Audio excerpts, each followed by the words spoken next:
Le milliardaire a quitté sa femme parfaite pour une mendiante laide. Il a perdu la tête, disait-il, riant de ce choix incroyable. Mais personne n'aurait pu imaginer le secret explosif qu'elle cachait. 10 ans plus tard, la révélation a laissé le monde complètement choqué. Si cette histoire vous a intéressé, n'oubliez pas de vous abonner à notre chaîne et de nous dire de quelle ville vous nous regardez. Continuons. Le soleil levant peignait l'horizon de Paris de tons dorés, tandis qu'Antoine Dubois observait la ville s'éveiller depuis son triplex, situé sur l'avenue des Champs-Élysées. À 45 ans, il avait tout ce que l'argent pouvait acheter. Un empire entrepreneurial évalué à des milliards, une demeure dans le Marais, des voitures de luxe et une épouse qui aurait pu sortir des pages d'un magazine de mode. Mais ce matin-là, comme tant d'autres récemment, le poids sur sa poitrine semblait plus difficile à ignorer. Les rêves de son enfance en Provence devenaient plus fréquents. En particulier, les souvenirs de sa mère, Madame Claire, et ses paroles simples mais profondes sur la véritable valeur de la vie. « Mon fils, la vraie richesse, c'est d'avoir la paix dans le cœur », disait-elle souvent, tout en préparant le café dans l'ancienne cuisine au sol de ciment brûlé. L'arôme de ce café semblait encore vivant dans ses souvenirs, bien différent de l'expresso importé que sa gouvernante lui servait chaque matin. « Monsieur Dubois ?» La voix de Sophie, son assistante exécutive, interrompit ses pensées via l'interphone. La réunion du conseil commence dans 40 minutes. Antoine ajusta sa cravate en soie italienne devant le miroir, observant son reflet impeccable. Le costume sur mesure dissimulait parfaitement les nuits blanches et l'agitation qui le rongeait. À ses côtés, Camille, son épouse, appliquait une dernière couche de rouge à lèvres. « Chérie, n'oublie pas le dîner de charité ce soir », commenta-t-elle sans quitter le miroir des yeux. « La presse sera là et nous devons maintenir les apparences. » Maintenir les apparences. La phrase résonna dans son esprit comme un mantra, familier et étouffant. C'était ce que sa vie était devenue, une succession interminable d'événements où il devait sourire, serrer des mains et faire semblant de vivre le rêve. Dans l'ascenseur privé qui le menait au garage, Antoine vérifia les gros titres sur son téléphone. Son nom apparaissait en évidence dans plusieurs d'entre eux. Dubois Industries annonce une expansion internationale, le milliardaire français parmi les 100 personnes les plus influentes au monde, le couple de pouvoir, Antoine et Camille. Dubois brille lors d'un gala de charité. Son chauffeur l'attendait déjà, la portière de la Rolls-Royce ouverte. Le trajet jusqu'au siège de son entreprise serait court, mais le trafic chaotique de Paris lui laisserait suffisamment de temps pour revoir les chiffres de la réunion. Pourtant, son esprit revenait sans cesse aux rêves, aux souvenirs, à la voix de sa mère. « Tout va bien, monsieur ?» demanda Jean, son chauffeur depuis plus de 10 ans, remarquant le silence inhabituel de son patron dans le rétroviseur. « Oui », répondit-il automatiquement, mais la réponse sonnait fausse, même à ses propres oreilles. Dans la salle de réunion du 50e étage, Vincent Leroy, son associé et ami de longue date, l'attendait avec un sourire qui n'atteignait pas ses yeux. Antoine connaissait ce regard.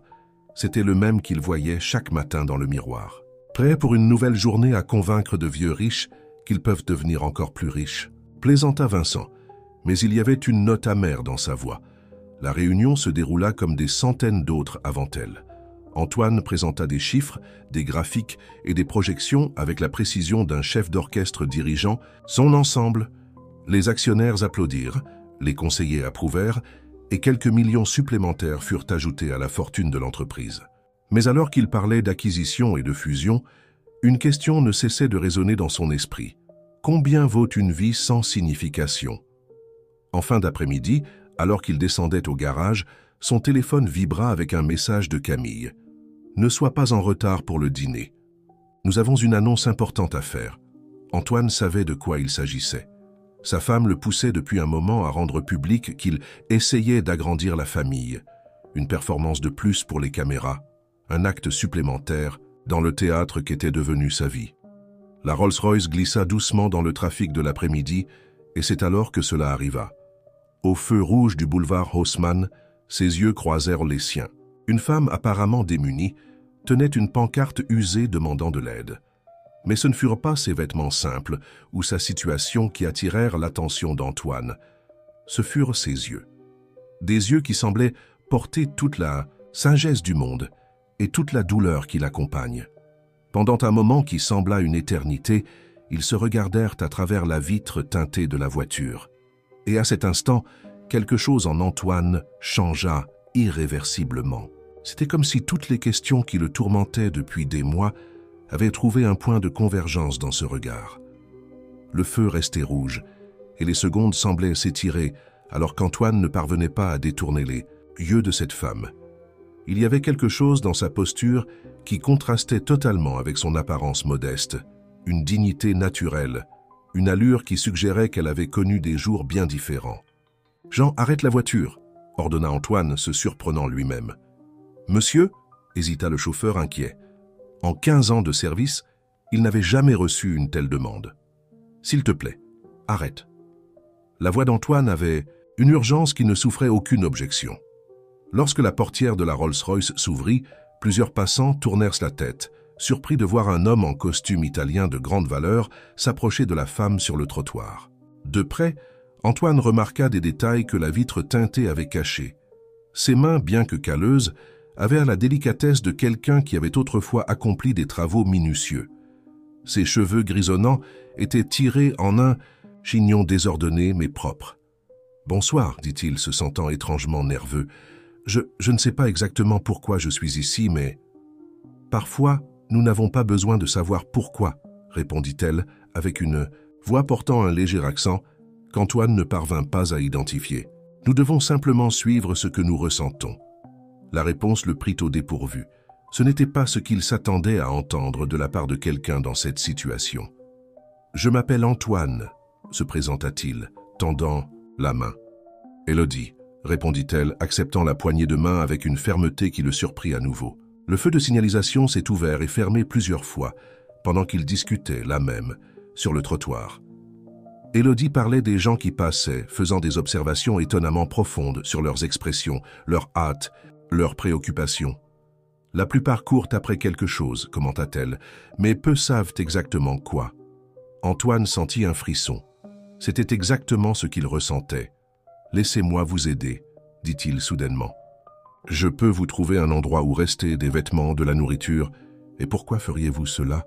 demanda Élodie, ses yeux perçants fixés sur les siens. « Parce que... » Il hésita, réalisant qu'il n'avait pas de réponse toute. « Prête ? Parce que quelque chose me dit que je dois le faire. » Un petit sourire apparut sur les lèvres d'Élodie. « Parfois, Antoine, ce ne sont pas les autres qui ont besoin d'aide. Parfois, c'est nous qui avons besoin d'aider pour nous retrouver. » À ce moment-là, le téléphone d'Antoine vibra, insistant.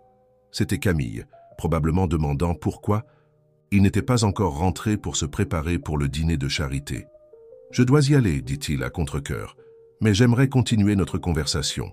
S'il vous plaît, acceptez au moins de rester dans un hôtel, juste pour ce soir. » Élodie sembla considérer l'offre un moment. « J'accepte, » répondit-elle finalement, « mais à une condition. Vous devrez revenir demain pour continuer notre conversation. » Antoine organisa son séjour dans un hôtel proche et se dirigea vers chez lui, son esprit bouillonnant de questions sans réponse. En arrivant dans son loft, il trouva Camille dans un état d'agitation contrôlée. « Où étais-tu ? Le dîner commence dans 1 heure. » s'exclama-t-elle, ajustant sa robe de créateur dans le miroir. « Et pourquoi n'as-tu pas répondu à mes appels ? » « Désolé, j'ai eu un imprévu, » répondit-il vaguement, se dirigeant vers le dressing. « Antoine !» Camille le suivit, sa voix prenant un ton plus doux, plus calculé. « Aujourd'hui est très important. L'annonce sur notre projet d'avoir un enfant va donner un coup de pouce à ton image publique. Les gens adorent les histoires de famille. » Il cessa d'ajuster sa cravate et regarda sa femme à travers le miroir. Camille était éblouissante, cela ne faisait aucun doute. Mais pour la première fois, il se demanda s'il avait jamais vraiment connu la femme derrière cette beauté si parfaitement façonnée. « Et si je ne voulais pas faire cette annonce aujourd'hui ?» demanda-t-il, surpris par sa propre audace. Le sourire de Camille vacilla un instant. « Comment ça ? Tout est déjà arrangé. La presse a été informée que nous aurions une annonce spéciale. Ton attaché de presse a travaillé toute la journée sur les éventuels développements. »« Ça n'est exactement ça, » l'interrompit-il. « Tout est toujours si arrangé, si calculé, et tu ne te lasses jamais. »« Me lasser ?»« Antoine, c'est comme ça que nous avons construit tout ça, » dit-elle en désignant le luxueux environnement qui les entourait. « C'est comme ça que nous sommes devenus ce que nous sommes. » « Et qui sommes-nous, Camille, vraiment ?» Avant qu'elle ne puisse répondre, l'interphone annonça que la voiture les attendait. Camille lança un dernier regard inquiet à son mari avant de recomposer son expression parfaitement maîtrisée. Sur le chemin de l'événement, Antoine ne pouvait s'empêcher de penser à Élodie et à ses mots sur le fait de courir sans savoir pourquoi. Son téléphone vibra avec un message de Vincent. « J'ai appris que tu as disparu quelques heures aujourd'hui. Tout va bien ? Nous devons parler de certains mouvements étranges dans les actions de l'entreprise. » Antoine rangea son téléphone sans répondre. Pour la première fois depuis des années, d'autres questions occupaient son esprit au-delà des affaires. La rencontre avec Élodie avait éveillé quelque chose en lui, une agitation différente, un désir de changement qu'il ne pouvait plus ignorer. Le salon de l'hôtel Ritz scintillait de la présence de l'élite parisienne. Cristaux, bijoux et sourires polis reflétaient les lumières douces de l'ambiance, tandis que les serveurs circulaient avec des flûtes de champagne français. Antoine observait tout avec une distance qu'il n'avait jamais ressentie auparavant, comme s'il assistait à une pièce de théâtre dont, jusqu'à cet après-midi, il avait été le protagoniste sans jamais se poser de questions. Camille, à ses côtés, circulait entre les groupes avec la grâce d'une danseuse, sa robe rouge attirant exactement l'attention qu'elle souhaitait. De temps en temps, elle lançait des regards inquiets à son mari, qui semblait étrangement détaché de son rôle habituel d'hôte charismatique. « Antoine, mon ami !» Vincent s'approcha, un verre de whisky à la main et une inquiétude mal dissimulée dans le regard. « Il faut que nous parlions de ces mouvements suspects sur les actions. »« Pas maintenant, Vincent, » répondit Antoine, ses pensées revenant à Élodie et à l'hôtel où il l'avait laissée. Comment allait-elle? À quoi pensait-elle? Maintenant, oui, insista Vincent baissant la voix. Quelqu'un achète des actions de l'entreprise via des sociétés écrans. De petites quantités, mais régulières. Cela pourrait être le début d'une tentative de prise de contrôle hostile. Avant qu'Antoine ne puisse répondre, Camille apparut à ses côtés, enlaçant son bras avec une fermeté calculée. « Chérie, il est temps pour ton discours. Tout le monde attend. » La salle s'apaisa progressivement tandis qu'Antoine montait sur la petite estrade. Les projecteurs se braquèrent sur lui et des centaines de visages attentifs se tournèrent vers lui.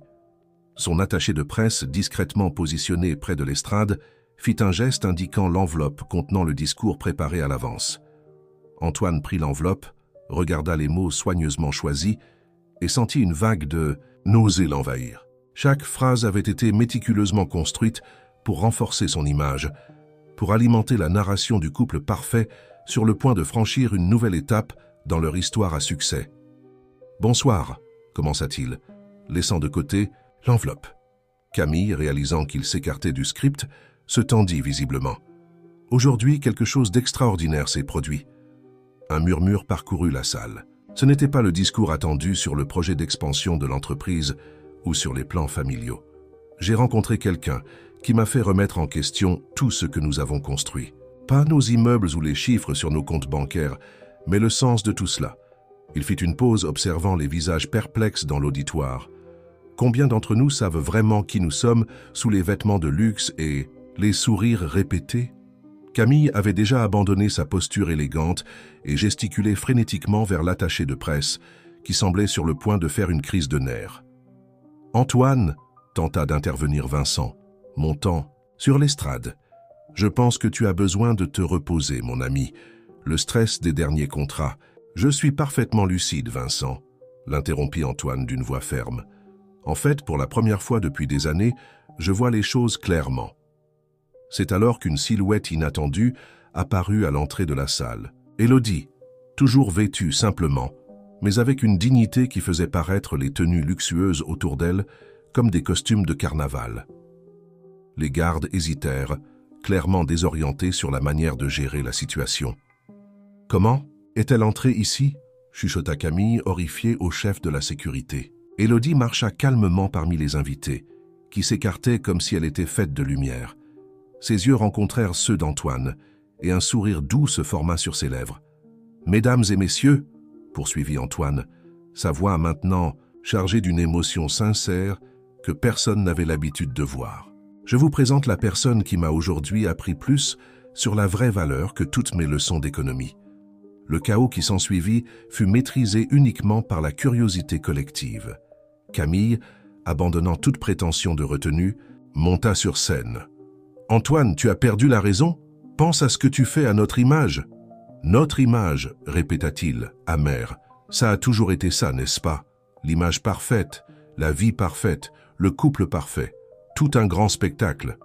Vincent observait la scène avec une expression énigmatique, son téléphone enregistrant discrètement chaque instant. Dans un coin de la salle, des journalistes invités à couvrir l'événement tapotaient frénétiquement sur leur smartphone. « Si vous me permettez », la voix d'Élodie résonna claire et ferme, surprenant tout le monde. « J'aimerais raconter une histoire sur les masques et les vérités. » Le silence qui suivit fut assourdissant. Camille, pâle, s'agrippa au bras d'Antoine. « Ne fais pas ça, murmura-t-elle. Nous avons tant à perdre. » « Ou peut-être, répondit Antoine, se libérant doucement, avons-nous tout à gagner. » Les paroles d'Élodie résonnèrent dans la salle, une histoire sur une scientifique qui, un jour, avait tout. Respect, reconnaissance, but, et qui découvrit que tout perdre pouvait être le début de trouver quelque chose de bien plus précieux. Son récit, bien qu'apparemment simple, portait des couches de sens qui poussaient chaque personne présente à questionner ses propres masques. Le lendemain matin, après le dîner de charité, les gros titres explosèrent sur tous les portails. D'actualité, le milliardaire Antoine Dubois au cœur d'une scène surréaliste lors d'un événement caritatif. Qui est la mystérieuse femme qui a conquis le cœur de l'homme d'affaires? Crise au paradis. La fin du couple le plus puissant de Paris? Antoine regardait les nouvelles sur sa tablette, assis à une table discrète d'un café du quartier latin, loin des regards curieux qui le poursuivaient désormais. Élodie, en face de lui, sirotait calmement une tisane à la camomille, semblant complètement indifférente à la tempête médiatique qui s'était formée. « Tu savais que cela arriverait », constata-t-il, non comme une accusation, mais comme une réalisation. « Les gens réagissent toujours à l'inattendu », répondit-elle, ses yeux brillants d'une sagesse ancienne. « Il est plus facile de juger que de comprendre. » Le téléphone d'Antoine ne cessait de vibrer. Message de Camille, appel de Vincent, email du conseil d'administration, alerte du département juridique. Il avait coupé le son, mais il pouvait sentir le poids de chaque notification. « Élodie » commença-t-il hésitant. « Hier, tu as parlé d'être scientifique. Je veux comprendre ton histoire. » Elle posa délicatement la tasse sur la soucoupe, un geste qui révélait des années de raffinement. « Tu as déjà entendu parler du projet Esprit Brillant ?» Antoine fronça les sourcils, essayant de se souvenir. Le programme de recherche en neurosciences d'il y a 10 ans, celui qui promettait de révolutionner le traitement des maladies neurologiques. « J'étais la chef du projet », révéla Élodie, sa voix empreinte d'un mélange de fierté et de regret. « Nous étions proches d'une avancée significative dans le traitement des maladies dégénératives. Nous avions l'espoir de changer des millions de vies. » À ce moment-là, une femme passa précipitamment devant leur table, s'arrêta, revint sur ses pas et écarquilla les yeux en signe de reconnaissance. « Docteur Élodie Silveira ?» demanda la femme incrédule. « Mon Dieu, c'est bien vous. J'étais votre étudiante en master de neurosciences. Que vous est-il arrivé? Après cet accident au laboratoire, vous avez simplement... » Élodie leva doucement la main, interrompant le flot de paroles de son ancienne étudiante. « Lucie, n'est-ce pas? Tu as toujours été très observatrice. Oui, c'est bien moi, mais aujourd'hui n'est pas le moment pour cette conversation. » L'ancienne étudiante, encore sous le choc, hocha la tête et s'éloigna, non, sans jeter plusieurs regards en arrière, comme si elle craignait qu'Élodie ne disparaisse à nouveau. Antoine observa l'échange avec intensité. Quel accident était-ce? Une explosion dans le laboratoire principal, répondit Élodie après un long moment de silence. Nous avons perdu des années de recherche, des équipements, vitaux et... Elle fit une pause, ses yeux se remplissant de larmes non versées, des personnes importantes. De l'autre côté de la ville, Camille était réunie avec Vincent dans son bureau privé. L'expression sur son visage était un masque de fureur contenue. « Nous devons agir vite », déclara-t-elle, marchant de long en large. « Cette femme ne peut pas être celle qu'elle prétend être. Il doit y avoir quelque chose dans son passé que nous pouvons utiliser. » Vincent l'observait avec un intérêt calculé. « J'ai déjà mobilisé mes meilleurs enquêteurs pour la surveiller. S'il y a quelque chose, nous le découvrirons. » « Et les actions de l'entreprise ?» demanda Camille, interrompant sa marche nerveuse. « Les achats mystérieux continuent, » répondit Vincent, une lueur étrange dans les yeux. « Mais ne vous inquiétez pas pour ça maintenant. Nous devons nous concentrer sur un problème à la fois. » De retour au café, Antoine recevait un message qui lui glaça le sang. C'était une vieille photo montrant Élodie en blouse blanche, souriant aux côtés d'une équipe de chercheurs. La légende disait « Dr Élodie Silveira et son équipe célèbrent une avancée en recherche neurologique, 2015. » Le message provenait d'un numéro inconnu. « Il y a quelque chose que tu ne me dis pas », dit-il en montrant la photo à Élodie. Elle observa l'image longuement, ses doigts effleurant légèrement l'écran du téléphone, comme si elle pouvait toucher les personnes sur la photo. Beaucoup de choses, Antoine, mais certaines vérités ont besoin du bon moment pour être révélées. « Et pourquoi maintenant ?» insista-t-il. « Pourquoi apparaître dans ma vie précisément à ce moment-là ?»« Parfois, l'univers conspire de manière mystérieuse, » répondit-elle. Mais il y avait quelque chose dans son ton qui suggérait qu'il y avait bien plus derrière cette réponse philosophique. Dehors, un homme prenait discrètement des photos du couple avec un appareil professionnel.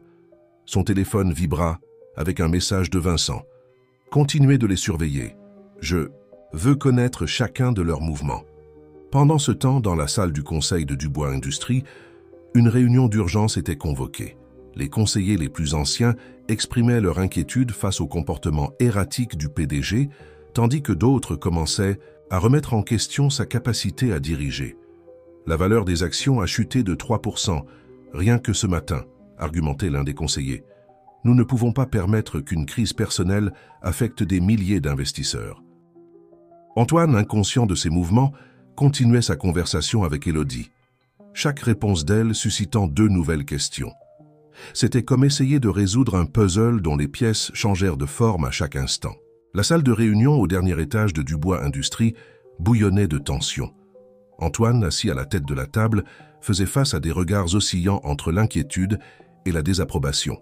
Le conseil avait convoqué une réunion extraordinaire pour discuter des derniers événements. « Monsieur Dubois », commença Albert Martin, le conseiller le plus ancien, ajustant ses lunettes en écaille, « nous comprenons que votre vie personnelle est privée, mais lorsqu'elle affecte directement la valeur marchande de l'entreprise, cela devient notre préoccupation. » Sur l'écran derrière lui, des graphiques montrèrent la chute des actions au cours des 2 derniers jours. Le buzz médiatique autour des événements du dîner de bienfaisance s'était propagé comme une traînée de poudre, affectant la confiance des investisseurs. « Avec tout le respect que je vous dois, Albert, » répondit Antoine, sa voix ferme. « Ma vie personnelle n'affecte pas ma capacité à diriger. Les fondamentaux de l'entreprise restent solides. » Vincent, assis de l'autre côté de la table, intervint avec sa voix douce. « Peut-être devrions-nous nous concentrer sur une meilleure compréhension de cette Dr Élodie Silveira. » L'utilisation du titre académique fit immédiatement tourner l'attention d'Antoine vers son associé. « Qu'avez-vous découvert, Vincent ?»« C'est intéressant que vous posiez la question, » sourit Vincent, faisant glisser un dossier sur la table. « Notre équipe d'investigation a trouvé des détails fascinants sur le projet Esprit Brillant et sa fin mystérieuse. » Antoine ouvrit le dossier, son cœur s'accélérant à la vue de vieux documents, de coupures de journaux et de photographies. Un titre en particulier attira son attention. « Explosion dans un laboratoire de recherche suscite des soupçons de sabotage. » Le projet était sur le point de recevoir un investissement de plusieurs milliards, poursuivit Vincent, sa voix délibérément détachée. Mais ensuite, il y a eu l'accident. Les enquêtes ont été peu concluantes, mais certains témoins ont mentionné un comportement erratique de la Dr Silveira dans les semaines précédentes. « C'est ridicule », protesta Antoine, mais une graine de doute avait déjà été semée. Pendant ce temps, dans un café du centre-ville, Élodie rencontrait Lucie, son ancienne étudiante de master. L'endroit était pratiquement vide, permettant une conversation plus discrète. « Professeur, » commença Lucie, nerveuse, « après tout ce temps, pourquoi revenir maintenant ?» Élodie observa sa tasse de café pendant un long moment avant de répondre. « Certaines vérités doivent attendre le bon moment pour émerger, Lucie. Vous étiez là. Vous savez ce qui s'est vraiment passé. » « Oui, mais... » Lucie baissa la voix, regardant autour d'elle.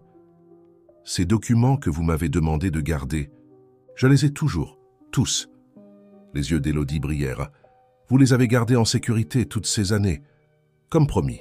Mais maintenant que vous êtes de retour, je dois savoir. Allons-nous enfin révéler la vérité sur l'accident ?» Dans son bureau privé, Camille recevait un appel intéressant. « Oui, Elle est en train de rencontrer quelqu'un en ce moment. Même, la voix du détective privé résonnait à travers le téléphone. Une femme plus jeune, apparemment une ancienne étudiante. Continuez à la surveiller, ordonna Camille. Je veux connaître chaque mouvement, chaque conversation, chaque respiration de cette femme.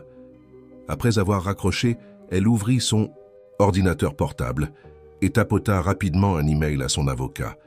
J'ai besoin des papiers du divorce prêts le plus tôt possible, et je veux toutes les mesures possibles pour protéger mes intérêts dans l'entreprise. De retour dans la salle du conseil, la tension continuait de monter. L'un des conseillers les plus jeunes présentait une analyse détaillée des mentions sur les réseaux sociaux et leur impact sur la réputation de l'entreprise. « Monsieur Dubois, conclut-il, nous avons besoin d'une stratégie de gestion de crise immédiate. Nous suggérons un communiqué officiel éloignant l'entreprise de vos affaires personnelles. » Antoine se leva, sa patience atteignant ses limites. « Messieurs, en 15 ans, j'ai transformé une entreprise moyenne en un empire. Vous n'avez jamais remis en question mes décisions lorsqu'elles rapportaient des profits records. Maintenant, à cause de 2 jours d'instabilité, vous remettez en question mes capacités.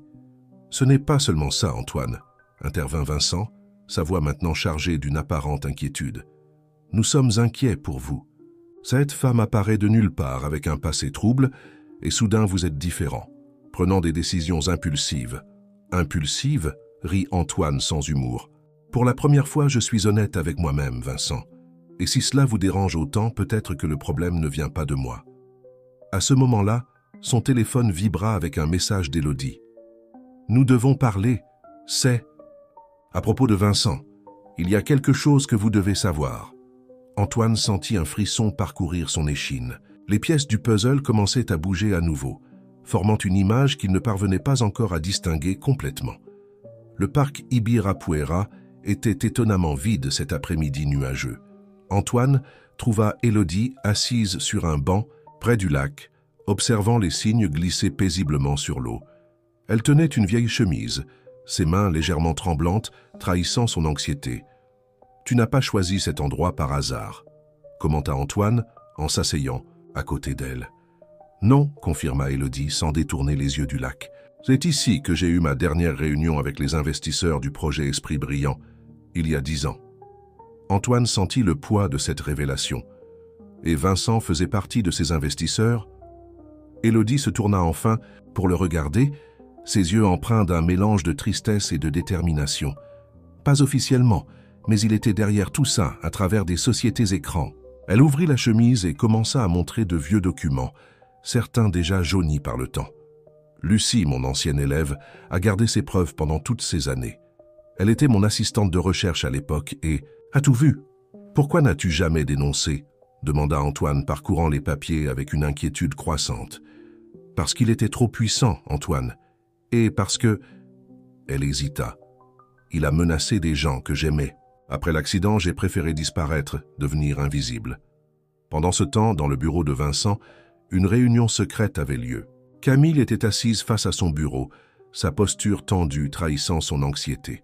« Ils sont ensemble maintenant, » informa Vincent, montrant des photos récentes prises par son enquêteur. « Au bois de Boulogne. »« Et ces documents, dont tu as parlé? Ceux qui prouveraient qu'elle était instable ?» demanda Camille, sa voix trahissant une pointe de désespoir. Vincent sourit, un sourire qui n'atteignait pas ses yeux. « Elles sont en cours de préparation. Mais il y a quelque chose de plus intéressant. » Il fit glisser une chemise sur le bureau. « Nous avons découvert que son ancienne élève, Lucie, a gardé des documents de l'époque de l'accident. De retour au parc, Élodie poursuivait ses révélations. Le projet Esprit Brillant développait un traitement révolutionnaire pour les maladies neurologiques, quelque chose qui rendrait les traitements traditionnels obsolètes. Et cela menaçait quelqu'un? Antoine questionna, commençant à connecter les points. Vincent avait des investissements massifs dans des entreprises pharmaceutiques traditionnelles, expliqua Élodie. Notre recherche représentait une menace pour ses intérêts. Mais il y avait plus. Il voulait contrôler le brevet, utiliser la découverte d'une manière différente de ce que nous avions prévu. Antoine sentit un frisson en se rappelant les mouvements étranges dans les actions de son entreprise. Il est en train de recommencer, n'est-ce pas? Essayer de prendre le contrôle à travers des sociétés fantômes. Exactement, confirma Élodie. Le schéma est le même. Il déstabilise d'abord, puis propose de l'aide et finit par prendre le contrôle total. À ce moment-là, le téléphone d'Antoine sonna. C'était Lucie, sa voix urgente. « Docteur Dubois, quelqu'un a envahi mon appartement. Tous les documents, ils ont tout pris. » Élodie pâlit en entendant la nouvelle. « Heureusement que nous avons fait des copies numériques, » murmura-t-elle, sortant une clé USB de sa poche. « Mais cela signifie qu'ils savent déjà que nous avons des preuves. Pourquoi avez-vous décidé de revenir maintenant ?» demanda Antoine, la question qui le tourmentait depuis le début. « Parce que j'ai vu les mêmes signes dans votre entreprise, les mêmes stratégies, le même modus operandi.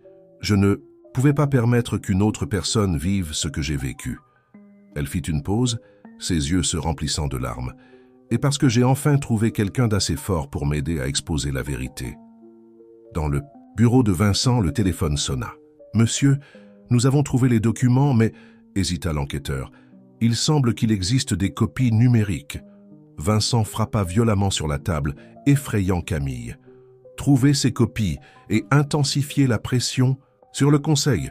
Nous avons besoin d'une réunion extraordinaire pour voter l'éviction d'Antoine. »« Et si nous n'y arrivons pas ?»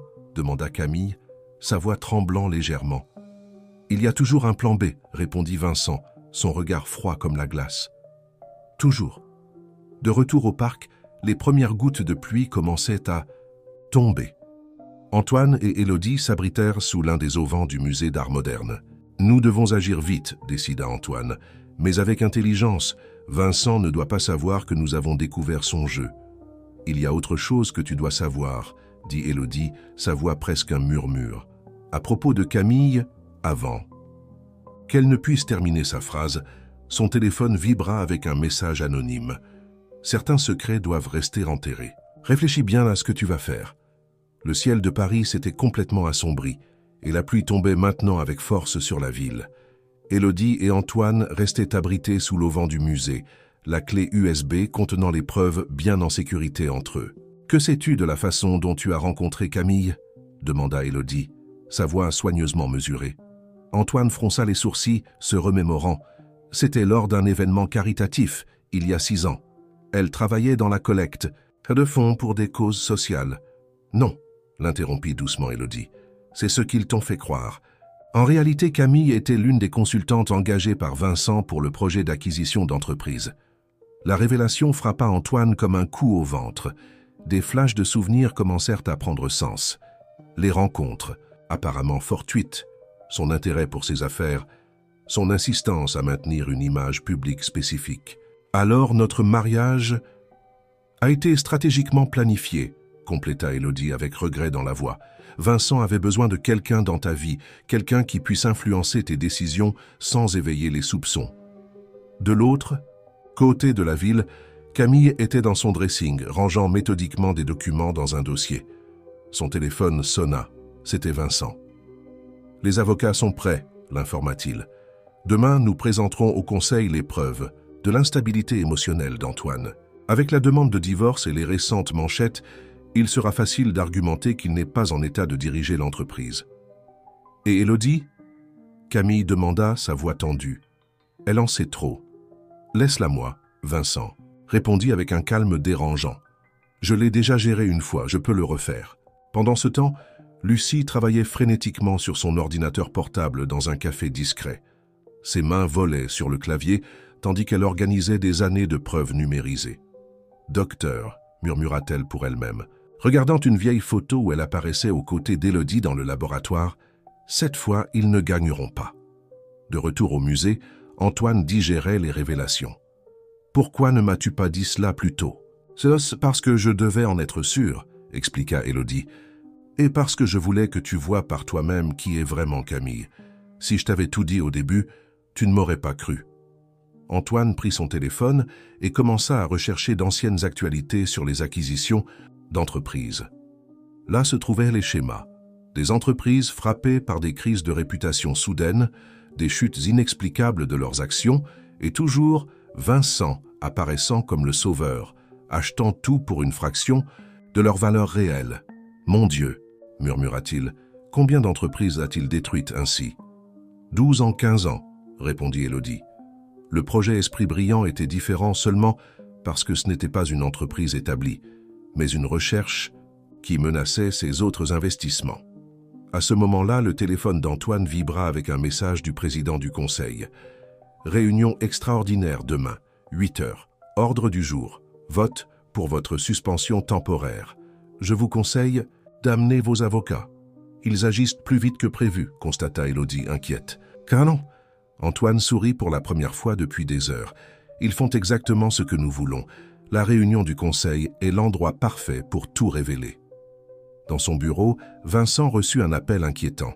« Monsieur, » rapporta son enquêteur, « nous avons trouvé des sauvegardes en nuage des documents du docteur Silveira. Elle a été plus prudente que nous ne le pensions. » Vincent raccrocha violemment, son masque de calme se fissurant enfin. Il tapota rapidement un message à Camille. « Accélère tout, nous n'avons plus de temps. » Camille, en recevant le message, prit son téléphone personnel et composa un numéro qu'elle n'avait pas utilisé depuis des années. Après 3 sonneries, une voix féminine répondit « Marine, c'est moi. J'ai besoin de cette faveur que tu me dois. » C'est à propos d'Élodie Silveira. Au café, Lucie reçut un email anonyme avec une pièce jointe cryptée. En l'ouvrant, ses yeux s'écarquillèrent. C'était une vieille photo montrant Vincent lors d'une réunion secrète avec des dirigeants pharmaceutiques quelques jours avant l'accident au laboratoire. Parmi eux, à sa grande surprise, se trouvait Marine, l'ancienne coordinatrice de l'éthique en recherche qui avait approuvé tous les protocoles du projet. « Élodie » écrivit-elle rapidement dans un message, « Je crois que j'ai trouvé la pièce manquante. Marine est impliquée. » De retour au musée, Élodie lut le message de Lucie et pâlit. « Antoine, » dit-elle d'une voix pressante, « nous devons agir aujourd'hui. Demain, il pourrait être trop tard. » « Pourquoi? Qui est Marine? »« La personne qui a signé tous les rapports de sécurité du laboratoire, » répondit Élodie, ses mains tremblant légèrement. « Et aussi la sœur cadette de Camille. » La nuit était tombée sur Paris, mais le bureau privé d'Antoine, au 20e étage de son penthouse, restait intensément éclairé. Sur sa table en palissandre, des documents, des photos et des coupures de journaux formaient une mosaïque de la conspiration qui se dévoilait maintenant. « Alors Marine est le lien manquant, » murmura Antoine, observant une vieille photo du comité d'éthique du projet. « Comment n'avons-nous pas vu cela plus tôt ?» Élodie, assise dans un fauteuil à proximité, tapait frénétiquement sur son ordinateur portable, organisant les preuves avec Lucie via une visioconférence sécurisée. « Marine a toujours été brillante pour rester dans l'ombre, » expliqua Lucie à travers l'écran. « Elle a coordonné toute la partie bureaucratique du projet, en s'assurant que tout semblait parfaitement légal. « Et après l'accident ?» demanda Antoine. « Elle a changé de nom, » révéla Élodie en tirant un document du milieu de la pile. « Elle est devenue consultante en conformité pour des entreprises pharmaceutiques, le même secteur que PED. Vincent contrôlait. Dans l'appartement de Camille, celle-ci était en pleine conversation tendue avec sa sœur via une ligne sécurisée. « Nous devons anticiper, » argumentait Marine, sa voix trahissant l'urgence. Si Élodie présente les preuves demain au comité, elle ne le fera pas, l'interrompit Camille d'une voix glaciale. Vincent a assuré qu'elle sera trop occupée pour assister à la réunion. Comme dans les bons vieux temps, demanda Marine, une pointe d'inquiétude dans sa voix. Pas exactement, répondit Camille. Cette fois, ce sera différent, plus définitif. Dans un hôtel discret du Marais, Vincent s'était réuni avec 3 cadres à l'air sérieux. Sur la table basse, des ordinateurs portables affichaient des graphiques de mouvements financiers. Les actions sont déjà en position, l'un d'eux informa. Dès que le Conseil votera pour la destitution, nos algorithmes déclencheront les ordres d'achat. Et les contrats d'option? Questionna Vincent. Tous prêts. Quand le prix chutera avec l'annonce de la destitution, nous profiterons de la baisse. Quand nous prendrons le contrôle et que le prix se redressera, nous gagnerons à nouveau. Vincent sourit, satisfait. Et les conseillers? 7 ont déjà confirmé leur vote en faveur de la destitution. Nous avons besoin de 2 de plus. Pour être sûr. De retour au bureau d'Antoine, Lucie fit une découverte importante. « Professeur, regardez ça !» s'exclama-t-elle lors de l'appel vidéo. « J'ai trouvé des relevés de transferts bancaires de l'époque. Marine recevait des paiements d'une entreprise basée aux îles Caïmans. Laissez-moi deviner, » interrompit Antoine. « La même entreprise qui achète des actions de Dubois Industries en ce moment ?»« Exactement, » confirma Lucie. « Ventures. Global ?» Élodie se leva brusquement, un souvenir soudain lui revenant. « Attendez, ce nom, je l'ai déjà vu. » Elle commença à fouiller dans son sac en sortant une vieille carte de visite jaunie. Voilà, de la dernière réunion au parc, il y a 10 ans. L'homme qui s'est présenté comme consultant international, Vincent, Antoine compléta, en prenant la carte. Il a utilisé la même entreprise pour détruire votre projet et maintenant il essaie de faire la même chose avec ma société. À ce moment-là, le téléphone d'Antoine sonna. C'était Albert Martin, le conseiller le plus ancien. Antoine, sa voix semblait inquiète. « Je viens de recevoir un appel très étrange. Quelqu'un offre une somme absurde pour mon vote demain. »« Et que comptes-tu faire, Albert ? » ?»« Mon garçon, j'ai connu ton père. J'ai travaillé avec lui pendant 20 ans. Je ne trahirai pas cet héritage pour de l'argent. » Dans sa chambre d'hôtel, Élodie recevait un message énigmatique. « Certaines histoires méritent une fin différente. Marine. »« Qu'est-ce que cela ?»« Signifie ?» demanda Antoine, lisant le message par-dessus l'épaule d'Élodie. « Cela signifie, » répondit Élodie, une lueur d'espoir dans les yeux, « que tous les alliés de Vincent ne sont pas aussi loyaux qu'ils le pensent. » Dans le penthouse du Marais, Camille finissait de préparer une petite valise. Sur son lit, des papiers de divorce attendirent sa signature. Son téléphone sonna. C'était Vincent à nouveau. « Tout est prêt ?» demanda-t-il sans préambule. « Oui, » répondit-elle, regardant une enveloppe scellée sur son bureau. « Mais Vincent, es-tu sûr que cela doit être ainsi ?» Camille, sa voix prit un ton menaçant. « Ne me dis pas que tu développes une conscience maintenant. »« Non, » répondit-elle rapidement. « Je veux juste m'assurer qu'il n'y aura pas d'erreur cette fois. » Pendant ce temps, dans un café, ouvert 24 heures près de l'entreprise, Lucie faisait une dernière découverte qui pourrait tout changer. « Mon Dieu !» murmura-t-elle, en observant une série de documents qu'elle venait de déchiffrer. « Élodie, tu dois voir ça. C'est à propos de la vraie raison de l'accident au laboratoire. Et cela a un lien avec la mère d'Antoine. » Le café ouvert 24 heures était pratiquement vide à cette heure tardive de la nuit. Antoine et Élodie arrivèrent, essoufflés, trouvant Lucie entourée de son ordinateur portable et de dizaines de documents éparpillés. « Qu'as-tu découvert sur ma mère ?» demanda Antoine, sa voix trahissant l'anxiété qu'il ressentait. Lucie tourna son ordinateur, montrant une ancienne fiche médicale. Madame Claire Dubois fut l'une des premières patientes volontaires du projet Esprit Brillant. Elle était au premier stade d'une maladie neurodégénérative rare. Antoine s'assit lourdement, les souvenirs de son enfance surgissant avec une nouvelle clarté, les maux de tête fréquents, les tremblements qu'elle essayait de cacher. « Ton père savait qu'elle avait besoin d'une aide spécialisée, » expliqua doucement Élodie. « Il a trouvé notre projet grâce à un ancien ami médecin. Madame Claire a répondu de manière extraordinaire au traitement expérimental. Mais Antoine luttait pour comprendre. Si le traitement fonctionnait, pourquoi y a-t-il eu l'accident ?» compléta Lucie en tirant d'autres documents. « Parce que Madame Claire n'était pas seulement une patiente. Elle était devenue notre preuve principale que le traitement fonctionnait. Son cas devait être présenté aux investisseurs internationaux la semaine suivante. » Élodie prit une vieille photo montrant Madame Claire souriant aux côtés de l'équipe médicale. « Elle était notre espoir d'obtenir l'approbation pour des tests à grande échelle. Avec son cas, nous aurions obtenu le financement pour traiter des milliers de personnes. Et cela menaçait les intérêts de Vincent dans les industries pharmaceutiques traditionnelles, conclut Antoine, la colère grandissant dans sa voix. « Mais il y a plus, » continua Lucie, sa voix tremblant légèrement. « J'ai trouvé des registres indiquant que Vincent a rendu visite à Madame Claire à l'hôpital quelques jours avant l'accident au laboratoire. » Le sang d'Antoine se glaça. « Il la connaissait ?»« Pas seulement, » répondit Élodie en prenant un autre document. « Marine recevait des paiements d'une entreprise basée aux îles Caïmans. »« Laissez-moi deviner, » interrompit Antoine. « La même entreprise qui achète des actions de Dubois Industries en ce moment ?»« Exactement, » confirma Lucie. « Ventures. Global. » Élodie se leva brusquement. Un souvenir soudain lui revena. Il lui a offert une somme importante pour abandonner le traitement expérimental. Madame Claire a refusé, disant qu'elle ne pouvait pas refuser à d'autres personnes la chance de guérison qu'elle recevait. De l'autre côté de la ville, Vincent recevait un appel inquiétant de son enquêteur. « Monsieur, nous avons intercepté des communications entre Lucie et Élodie. Elles ont trouvé les registres hospitaliers. » Vincent jura à voix basse. « Et les archives de l'époque ? Nous n'avons toujours pas réussi à y accéder. Il semble protégé par un cryptage que nous ne parvenons pas à briser. Dans son appartement, Camille relisait d'anciennes notes dans son journal. Une entrée en particulier attirait son attention. Madame Claire Dubois peut tout faire échouer. Vincent est inquiet. Marine a assuré qu'elle s'occuperait de la situation au laboratoire. Ses mains tremblèrent en refermant le journal.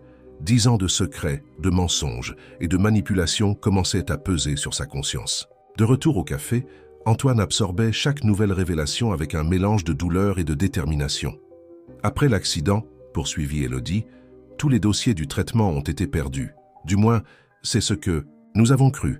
Mais Lucie, j'ai gardé des sauvegardes de tout, expliqua Lucie, y compris des résultats des examens de Madame Claire. Mais le plus important, elle hésita, regardant Élodie. Quoi? Insista Antoine. La formule du traitement, répondit Élodie. Lucie a mémorisé des parties cruciales et j'ai gardé le reste ici. Elle pointa sa tempe. C'est pour ça que Vincent n'a jamais pu recréer le traitement, même après avoir volé nos archives. Alors, vous pouvez toujours reproduire le remède, demanda Antoine, un fil d'espoir dans sa voix. Avec les bonnes ressources, oui, confirma Élodie. C'est ce que Vincent voulait vraiment. Ce n'était pas seulement pour empêcher le projet, c'était pour posséder la formule complète. À ce moment-là, le téléphone d'Antoine vibra avec un message de Marine. « Il faut qu'on se voie. Je sais que tu as découvert des choses sur ta mère. Il y a quelque chose que tu dois savoir sur le jour de l'accident. Quelque chose qu'Élodie elle-même ignore. » Antoine montra le message à Élodie qui fronça les sourcils. « Ça pourrait être un piège, » avertit Lucie. « Ou ça pourrait être notre chance de tout comprendre enfin, » répondit Antoine. « Le conseil se réunit dans 5 heures. Nous devons avoir toutes les cartes sur la table. » Élodie prit son sac, déterminée. « Je viens avec toi.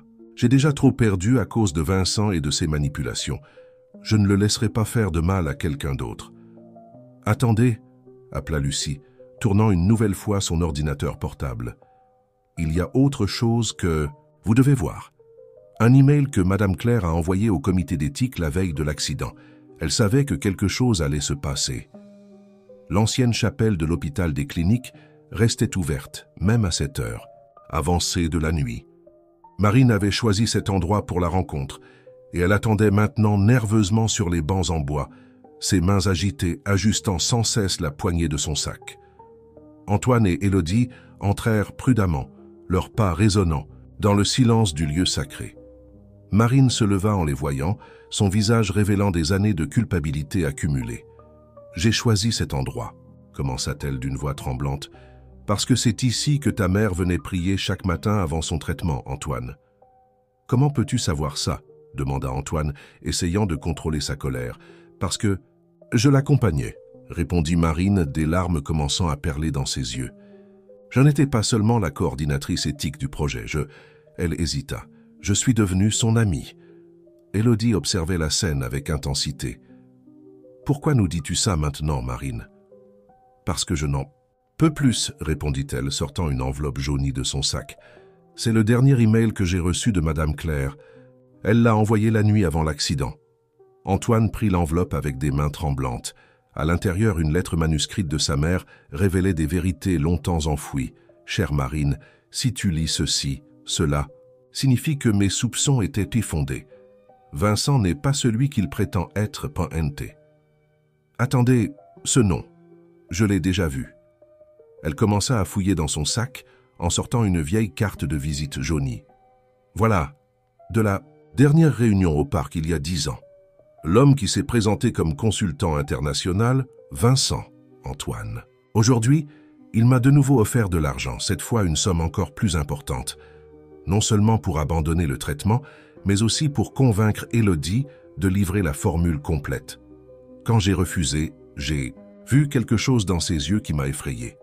Il a mentionné mon fils, disant qu'Antoine avait un avenir prometteur devant lui et que ce serait dommage si quelque chose arrivait à sa carrière avant même qu'elle ne commence. Mais je ne peux pas abandonner le traitement. Ce n'est pas seulement pour moi, c'est pour toutes les autres personnes qui souffrent comme moi. Le travail de la docteure Élodie est bien trop important pour être contrôlé par des gens comme Vincent. S'il te plaît, Marine, je sais que tu es dans une position difficile avec ta sœur Camille, si impliquée dans ses plans, mais tu dois faire ce qui est juste. Il y a quelque chose de spécial caché dans le coffre du laboratoire B23. Ce sont les notes originales d'Élodie, celles qu'elle n'a partagées avec personne. Je les ai prises hier quand j'ai réalisé que quelque chose n'allait pas. Si quelque chose m'arrive ou arrive au laboratoire, cherche mon fils. Un jour, il sera en mesure de comprendre et de faire la différence. Avec affection, Claire. Mon Dieu, murmura Élodie. Alors c'est pour ça que Vincent n'a jamais trouvé les notes originales. Marine hocha la tête. Madame Claire était plus maligne que n'importe lequel d'entre nous. Elle savait que Vincent planifiait quelque chose et a agi en premier. Où sont ces notes maintenant? Demanda Antoine, sa voix chargée d'émotion. Chez Camille, répondit Marine. Elle les a trouvées parmi les affaires de sa mère après... Elle hésita. Après l'accident. Mais elle ne sait pas ce qu'elles sont vraiment. Elle pense que ce sont juste des notes personnelles de Madame Claire sur le traitement. À ce moment-là, le téléphone d'Élodie vibra avec un message urgent de Lucie. J'ai découvert quelque chose dans les registres financiers de Vincent. Il ne cherche pas seulement à prendre le contrôle de l'entreprise. Il se passe quelque chose de plus grand. Les mêmes sociétés écrans qu'il a utilisées par le passé sont toutes actives à nouveau. Marine, se tourna Élodie vers elle. Pourquoi avez-vous décidé de nous aider maintenant? Parce que Vincent est allé trop loin, répondit-elle, essuyant ses larmes. Il n'est plus satisfait de simplement contrôler des entreprises, ce qu'il prévoit de faire avec la formule du traitement. Je ne peux pas le permettre. Que prévoit-il? Insista Antoine. Il a découvert une application alternative pour le traitement, expliqua Marine, sa voix tremblante. Quelque chose qui pourrait être utilisé pour manipuler les fonctions cérébrales, contrôle comportemental. Il a des acheteurs intéressés, des personnes puissantes qui paieraient des fortunes pour cela. Élodie pâlit. Mon Dieu, c'est donc pour ça qu'il était si intéressé par la formule originale.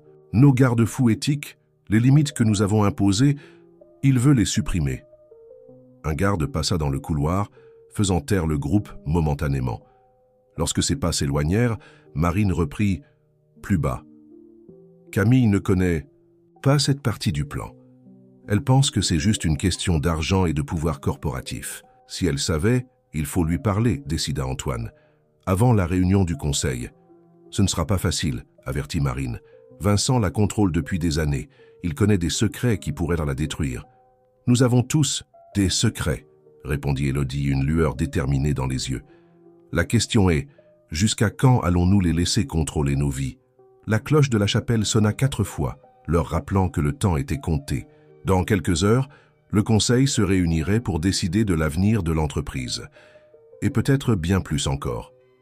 Le ciel commençait à s'éclaircir sur Paris lorsque la voiture d'Antoine se gara devant l'immeuble de Camille. Marine avait confirmé que sa sœur était toujours dans son appartement, mais le temps pressait. Il ne restait plus que 2 heures avant la réunion du conseil. Elle ne nous recevra pas facilement, avertit Élodie, observant les fenêtres éclairées du 12e étage. C'est pour ça que j'ai apporté ça, répondit Antoine, sortant les anciennes notes que Marine lui avait remises. Elle doit voir la vérité de ses propres yeux. Dans l'appartement, Camille finissait de se préparer, son visage trahissant le poids d'une nuit sans sommeil. Son téléphone sonna, c'était Vincent. « Tout est prêt pour la réunion ?» demanda-t-il. « Sans préambule. »« Oui, » répondit-elle mécaniquement, regardant le dossier contenant les preuves supposées de l'instabilité d'Antoine sur son bureau. « Les conseillers sont alignés, les documents préparés. »« Parfait. Et ces anciennes notes dont tu as parlé, celles que tu as trouvées parmi les affaires de sa mère ?» Camille jeta un regard à la petite boîte en bois sur son étagère, où elle gardait les papiers qu'elle n'avait jamais vraiment compris. « Elles sont en sécurité. Apporte-les à la réunion, » ordonna Vincent. « Ils peuvent être utiles. » Dès qu'elle raccrocha, la sonnette retentit. Sur le moniteur de l'interphone, elle vit Antoine et Élodie. Son cœur s'emballa. « Que voulez-vous » demanda-t-elle à travers l'interphone, essayant de garder la voix ferme. « Nous devons parler de votre sœur, » répondit Antoine. « Et de ma mère. » Le nom de Marine fit hésiter Camille. Après un moment qui sembla une éternité, la porte de l'ascenseur s'ouvrit. Pendant ce temps, dans le bureau de Vincent, une réunion tendue avait lieu. Les acheteurs s'impatientent, informa un homme en costume sombre. Ils veulent des garanties qu'ils auront accès à la formule complète. Ils l'auront, assura Vincent, sa voix trahissant une irritation contenue. Après la réunion du conseil, j'aurai le contrôle total de l'entreprise et accès à tout ce dont nous avons besoin. Et la scientifique, Élodie Silveira? Vincent sourit froidement. Ce ne sera pas un problème. Cette fois, je m'assurerai qu'elle n'interfère pas. Dans l'appartement de Camille, la confrontation commençait. « Tu m'as menti pendant toutes ces années », accusa Antoine, mais sa voix était plus triste que colérique. Notre mariage entier était une mascarade orchestrée par Vincent. « Ce n'était pas tout à fait comme ça », protesta Camille, ses yeux évitant les siens. « Au début, oui, mais après ?»« Après quoi ?» interrompit doucement Élodie. « Tu es vraiment tombée amoureuse ou tu t'es simplement habituée au rôle que tu jouais ?» Camille se dirigea vers son étagère et prit la boîte en bois. « Tu sais ce que sont ces papiers, Élodie ? Je n'ai jamais vraiment compris, mais j'ai toujours su qu'ils étaient importants. »« Ce sont les notes originales du projet, » répondit Élodie. Madame Claire les a sauvées avant l'accident. Elle savait ce que Vincent planifiait. « Vincent, » murmura Camille en s'asseyant lourdement. « Il n'est pas celui que je croyais, n'est-ce pas ?» À ce moment-là, Lucie envoya un message urgent à Élodie. « Professeur, je viens de déchiffrer les derniers fichiers. Vincent est en train de négocier la formule avec des acheteurs internationaux. Ils veulent utiliser le traitement à des fins militaires. » Antoine montra la lettre de sa mère à Camille. « Lisez. Voyez par vous-même ce qui s'est vraiment passé. » Pendant que Camille lisait, des larmes commencèrent à couler sur son visage parfaitement maquillé. « Marine a essayé de me prévenir tant de fois, mais je n'ai pas voulu voir. »« Il n'est pas trop tard, » affirma Élodie. « Vous pouvez faire le bon choix maintenant. » Le téléphone de Camille vibra. Un autre message de Vincent. « Où es-tu? La réunion commence dans 1 heure. Ne sois pas en retard. » C'est alors que l'interphone sonna à nouveau. Sur l'écran, ils virent Vincent entrer dans l'immeuble, accompagné de 2 hommes à l'air sérieux. « Il ne doit pas me trouver ici, » chuchota Élodie avec urgence. Camille se leva, une nouvelle détermination dans son regard. « Venez avec moi. » Elle se dirigea vers une porte menant à la zone de service. « Il y a un escalier de secours. Vous pouvez descendre par là. »« Et toi ?» demanda Antoine. « Je vais le retarder, » répondit-elle en prenant les notes originales. « Et je vais emporter ça avec moi. Je vous retrouve à la réunion du conseil. »« Tu es sûr ?» hésita Élodie. « Pour la première fois depuis longtemps, » sourit tristement Camille. « Je suis sûre de ce que je dois faire. » Alors qu'Antoine et Élodie descendaient précipitamment l'escalier de secours, ils entendirent la sonnette de l'appartement retentir. L'affrontement final était proche, et maintenant, ils avaient une alliée inattendue. La salle du conseil de Dubois Industries n'avait jamais semblé aussi imposante. La grande table ovale en acajou reflétait la lumière qui entrait par les fenêtres du 50e étage, tandis que les conseillers prenaient place dans un silence chargé de tension. Vincent était déjà à sa place, apparemment calme, mais ses doigts tambourinant sur la table trahissaient son anxiété. Il consultait constamment son téléphone, fronçant les sourcils à chaque vérification. « Où est Camille ?» chuchota-t-il à son assistant. « Elle devrait être ici depuis 20 minutes. » Antoine entra dans la salle exactement à 8 heures, vêtu de son meilleur costume et portant une mallette noire. Les conseillers s'agitaient sur leurs sièges, certains évitant son regard, d'autres le fixant avec une curiosité mal dissimulée. « Bonjour, messieurs » commença-t-il d'une voix ferme. « Avant de commencer officiellement cette réunion extraordinaire, je souhaiterais faire une présentation importante. »« Cela ne figure pas à l'ordre du jour » interrompit Vincent en se levant. « Nous avons un ordre du jour spécifique. »« L'ordre du jour peut attendre. » Une voix féminine retentit depuis la porte. Camille entra, portant encore les mêmes vêtements que la veille, mais avec une nouvelle détermination dans son regard. « Le conseil doit entendre cela. » Vincent pâlit, légèrement en voyant qu'elle portait l'ancienne boîte en bois. « Camille, je ne pense pas que ce soit le moment. C'est exactement le moment. » Une autre voix se joignit à la discussion. Élodie entra dans la salle, suivie de Lucie, qui portait son ordinateur portable. Le conseil mérite de savoir exactement quel genre d'homme essaie de prendre le contrôle de cette entreprise.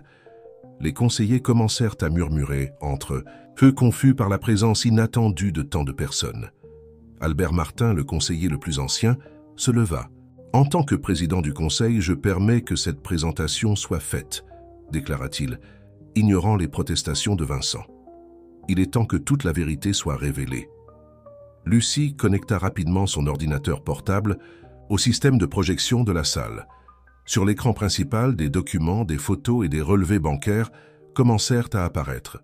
« Messieurs, » commença Antoine, « ce que vous allez voir maintenant va bien au-delà d'une simple dispute d'entreprise. C'est une histoire qui a commencé il y a 10 ans, avec un projet scientifique révolutionnaire et une série de décisions qui ont changé de nombreuses vies. » Vincent essaya de se lever à nouveau, mais Camille l'en empêcha d'un geste ferme. « Asseyez-vous, Vincent. Il est temps d'écouter. » Sur l'écran apparut la photo de l'ancien laboratoire du projet Esprit Brillant. Élodie prit la parole, sa voix chargée d'une émotion contenue. « Nous développions un traitement qui pourrait aider des milliers de personnes. Madame Claire Dubois, la mère d'Antoine, était notre patiente la plus prometteuse. Le traitement fonctionnait, offrant de l'espoir non seulement à elle, mais à tous ceux qui souffrent de maladies neurodégénératives. »« C'est ridicule, » Vincent tenta d'intervenir. « Vous n'avez aucune preuve. »« Nous avons toutes les preuves, » répondit Lucie, projetant une série de virements bancaires, y compris les relevés de paiement que vous avez effectués via Ventures Global pour saboter le projet. Les conseillers regardaient, stupéfaits, tandis que d'autres documents apparaissaient à l'écran. Des emails compromettants, des comptes rendus de réunions secrètes, des preuves de manipulation des actions de l'entreprise. Mais le pire, Camille prit la parole, ouvrant la boîte en bois, c'est ce qu'il comptait faire avec la formule originale du traitement. Elle commença à lire des extraits de documents récents trouvés par Lucie, des propositions d'acheteurs internationaux, des plans pour modifier la formule à des fins militaires, des sommes astronomiques en négociation. Vincent, réalisant qu'il perdait le contrôle de la situation, sortit son téléphone. « Si vous continuez ainsi, je vais passer un appel qui... » « Vous ne passerez aucun appel. » Une nouvelle voix retentit à la porte. Marine entra, accompagnée de 2 agents fédéraux. « Tous vos comptes sont déjà bloqués et vos contacts sont sous enquête. » Le chaos s'installa dans la salle. Les conseillers se levèrent, certains indignés, d'autres choqués. Vincent, pour la première fois, semblait véritablement ébranlé. « Vous ne comprenez pas, » tenta-t-il d'argumenter, sa voix perdant son assurance habituelle. « Le potentiel commercial de cette formule, les profits que nous pourrions... » « Des profits ?» l'interrompit Antoine, sa voix tranchante. « Ma mère n'a pas sauvé ses notes pour de l'argent. Elle les a sauvées parce qu'elle croyait au pouvoir. D'aider les gens. » C'est à ce moment qu'Albert Martin demanda le silence, sa voix dominant le tumulte. « Je pense que nous avons suffisamment d'informations pour un vote, mais ce ne sera pas sur le départ d'Antoine. Ce sera sur le vôtre, Vincent. » Le silence qui suivit la proposition d'Albert Martin était presque palpable. Les regards des conseillers alternaient entre Vincent, toujours debout et visiblement perturbé, et Antoine qui gardait un calme surprenant. Avant le vote, Élodie prit la parole. « Il y a quelque chose que tout le monde doit voir. » Elle fit un signe à Lucie, qui projeta à l'écran une ancienne vidéo, récupérée des archives du laboratoire. Dans l'enregistrement, Madame Claire apparaissait souriante, parlant de son expérience avec le traitement. Chaque jour est une nouvelle découverte. Ce n'est pas seulement vivre plus longtemps, c'est vivre mieux. Le travail du docteur Élodie ne peut pas être perdu. C'est plus grand que nous tous. Vincent tenta de se diriger vers la porte, mais les agents fédéraux bloquent son passage. « Vous ne pouvez pas m'arrêter, » protesta-t-il. « Vous n'avez pas de juridiction sur... » « Nous avons juridiction sur la fraude, la manipulation, de marché et la conspiration internationale, » l'interrompit un des agents. Sans parler des négociations illégales avec des organisations étrangères pour l'utilisation militaire de technologies médicales non autorisées. Camille s'approcha de son ex-mari, les yeux embués. « Antoine, je sais que des excuses ne suffisent pas, mais tu as fait le bon choix à la fin, » répondit-il doucement. « C'est ce qui compte maintenant. » Marine, qui observait la scène depuis la porte, s'avança avec un dossier à la main. « Messieurs les conseillers, voici toute la documentation sur les véritables activités de Ventures Global et leurs liens avec Vincent, y compris, elle lança un regard significatif à son frère, les enregistrements des négociations avec des acheteurs internationaux. Albert Martin ajusta ses lunettes et regarda les autres conseillers. « Je crois que nous pouvons procéder au vote. Ceux qui sont en faveur de la destitution immédiate de Vincent Leroy de toutes ses fonctions chez Dubois Industries et de la dissolution de sa participation actionnariale, levez la main. » Le vote fut unanime. Vincent, voyant son empire s'effondrer, laissa finalement tomber son masque de sang-froid. « Vous ne comprenez pas, dit-il, sa voix tremblante. J'ai construit tout cela. J'ai transformé une petite entreprise en un empire. Qu'est-ce que la guérison de quelques personnes face au potentiel que nous avions ?» « Le potentiel de quoi ?» questionna Élodie, sa voix chargée de 10 ans de douleur contenue. « De transformer un traitement médical en arme, de profiter de la souffrance des autres. » Lucie, qui continuait à travailler sur l'ordinateur, laissa échapper une exclamation surprise. « Professeur, regardez ça, je viens de déchiffrer les derniers fichiers. Ce sont les enregistrements complets des tests initiaux, y compris les résultats de tous les patients, » compléta Élodie, ses yeux brillants. « Avec cela et les notes originales, nous pouvons relancer le projet, » conclut Antoine, un sourire se dessinant sur son visage. Pas seulement le relancer, mais le faire correctement cette fois. Les agents fédéraux commencèrent à escorter Vincent hors de la salle, alors qu'il tentait encore de protester. Camille le regarda partir, un mélange de soulagement et de tristesse sur son visage. « Que se passe-t-il maintenant » demanda-t-elle à personne en particulier. « Maintenant, répondit Antoine, regardant Élodie, nous réalisons le rêve de ma mère. Nous transformons Dubois Industries en quelque chose de plus grand que les profits et le pouvoir. » Albert Martin tout sauta, attirant l'attention de tous. « J'ai une proposition pour le Conseil. Compte tenu des événements récents et du besoin évident de restructuration, je suggère la création d'une nouvelle division au sein de l'entreprise. Le département de recherche et développement médical, sous la direction du docteur Élodie Silveira. » Élodie ouvrit grand les yeux, surprise. « Je pense que 10 ans d'attente ont suffi, » sourit Antoine. « Il est temps de reprendre votre travail, docteur, cette fois avec tout le soutien et les ressources nécessaires. » Marine s'approcha de sa sœur, lui prenant la main. « Et nous ? Nous avons beaucoup à reconstruire, » répondit Camille, serrant la main de sa sœur. « Mais au moins, nous sommes maintenant du bon côté de l'histoire. » Alors que les membres du conseil commençaient à se disperser, discutant avec animation des prochaines étapes, Antoine s'approcha de la fenêtre. Dehors, Paris continuait son rythme effréné, indifférent aux changements sismiques qui venèrent de se produire au sommet de cet immeuble.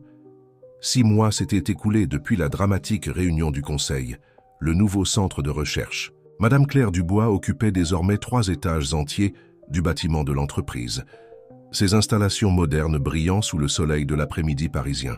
Élodie parcourait les couloirs du laboratoire, observant avec satisfaction les chercheurs au travail. Dans son bureau, une ancienne photo de son équipe originale côtoyait une plus récente, montrant les nouveaux visages qui faisaient désormais partie du projet. « Les résultats des premiers tests sont prometteurs », commenta Lucie en entrant dans la pièce avec un dossier de rapport. Maintenant coordinatrice adjointe du projet, elle avait enfin pris le rôle qu'elle méritait toujours. « Plus que prometteur », sourit Élodie, prenant les rapports. « Nous obtenons des résultats encore meilleurs que les originaux.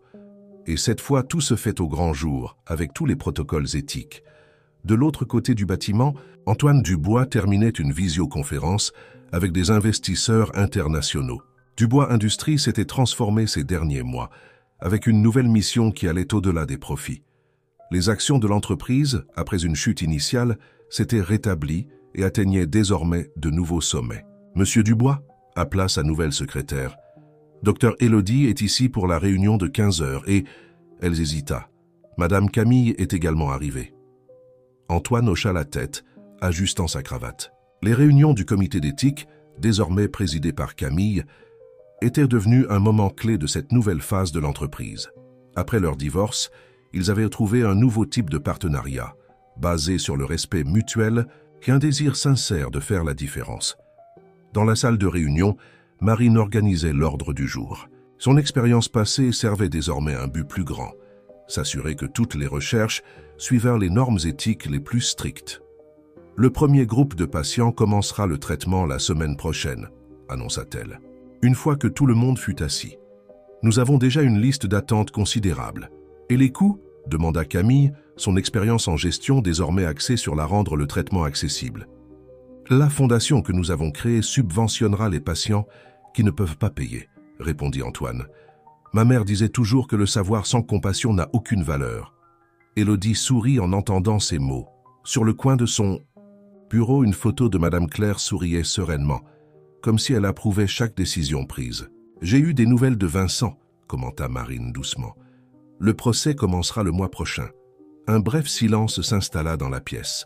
Vincent était devenu un rappel de ce qui se passe lorsque l'ambition et le pouvoir prennent le pas sur l'humanité. Il a choisi son chemin, répondit Camille, sa voix ferme. Maintenant, nous devons nous concentrer sur l'aide que nous pouvons apporter aux autres. La réunion se poursuivit, discutant des prochaines étapes du projet. Dehors, le soleil commençait à descendre sur l'horizon de Paris, peignant le ciel de teintes orangées et rosées. Plus tard, après que tout le monde fut parti, Antoine retrouva Élodie sur la terrasse du bâtiment. C'était une habitude qu'ils avaient développée, contempler le coucher du soleil ensemble, réfléchissant aux changements dans leur vie. « Tu sais, commenta-t-il, quand nous nous sommes rencontrés à ce feu rouge, tu as dit que parfois nous n'avons pas besoin de savoir pourquoi, nous devons juste suivre ce que nous ressentons. » Élodie sourit, se remémorant ce moment. « Et tu as suivi ton cœur. » « Nous avons suivi, corrigea-t-il, tous ensemble. Il est temps de reprendre votre travail, docteur. Cette fois avec tout le soutien et les ressources nécessaires. » Marine s'approcha de sa sœur, lui prenant la main.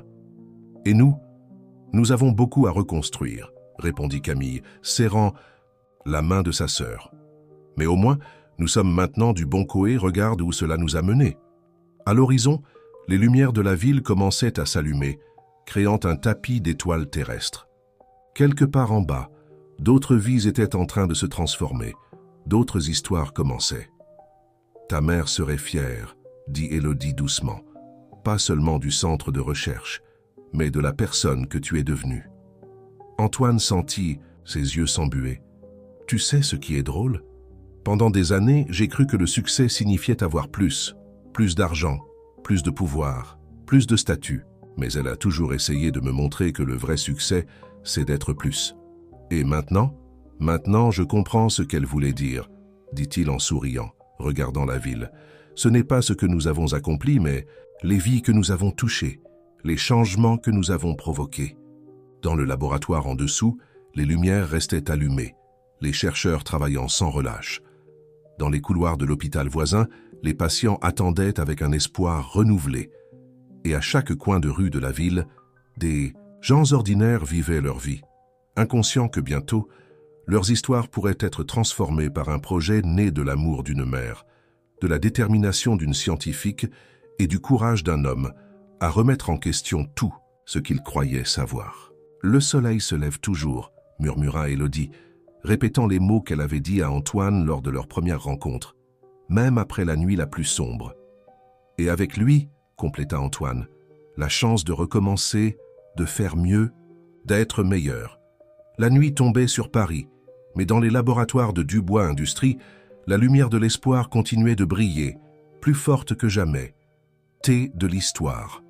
Alors que les membres du conseil commençaient à se disperser, discutant avec animation des prochaines étapes, Antoine s'approcha de la fenêtre. Dehors, Paris continuait son rythme effréné, indifférent aux changements sismiques qui venaient de se produire au sommet de cet immeuble. 6 mois s'étaient écoulés depuis la dramatique réunion du Conseil. Le nouveau centre de recherche. Madame Claire Dubois occupait désormais 3 étages entiers du bâtiment de l'entreprise, ses installations modernes brillant sous le soleil de l'après-midi parisien. Élodie parcourait les couloirs du laboratoire, observant avec satisfaction les chercheurs au travail. Dans son bureau, une ancienne photo de son équipe originale côtoyait une plus récente, montrant les nouveaux visages qui faisaient désormais partie du projet. « Les résultats des premiers tests sont prometteurs », commenta Lucie en entrant dans la pièce avec un dossier de rapport. Maintenant coordinatrice adjointe du projet, elle avait enfin pris le rôle qu'elle méritait toujours. « Plus que prometteur », sourit Élodie, prenant les rapports. « Nous obtenons des résultats encore meilleurs que les originaux.